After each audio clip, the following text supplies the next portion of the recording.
За нэг том нүдтэй зандаа. Миний нүд яг томорсон гэхээр мэдээж хэрэг уртдаа томруулдаг шил байсан учраас. Одоо баг хот бид нар чинь ингээд цаас шатааж тоглодог байлаа шүү. Цаасан дээр энэ нарны энэ их хүчийг нэг цэг дээр төвлөрүүлээ шатааж үйл хэрэг шүү дээ.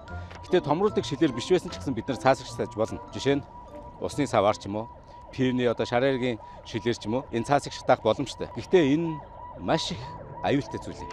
Учир нь Монголд одоо ой тхээрийн тал газрын ч юм уу их одоо тийм түүмэр их гардаг болсон.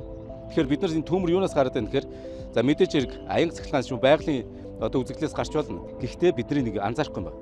Маш их хувийг бидний тэр нөгөө аял зугаалгаар явахдаа хайсан энэ шил энэчээс их түүмэр гараад байна. Яг л энэ шил чинь өөрөө томруулдаг шилийн үүргийг гүйцэтгэдэг байхгүй. Тэнд бид нар хаяал явчихдаг. Ингээ хураахгүйгээр. Тэгтэл эн чинь яг тогтвортой ингээд байгаль дээр байгаад.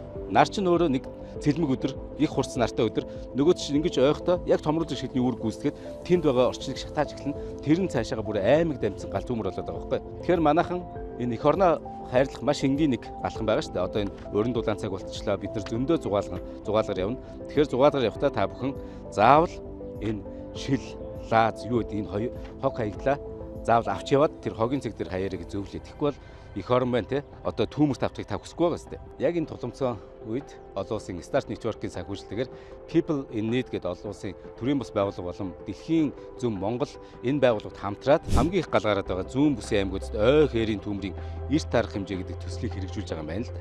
За тэгэхээр энэ төслөөрөө орон нутгийн хүмүүст яг ийм гал түүмэр гарвал яг одоо яг яаж ажиллах хэрэгтэй юм бэ гэдэг одоо зөвлөгөөгөөс гадна тэр одоо техник, тоног төхөөрөмж, одоо зорилтын хувцас зэрэгээр хангах одоо ийм үйл ажиллагаа явуулж байгаа юм байна. Тэгэхээр яг энэ шалтгаан суулаад сүүлийн 4 жилд гал түүмэр 60% нэмэгдчихэд байна.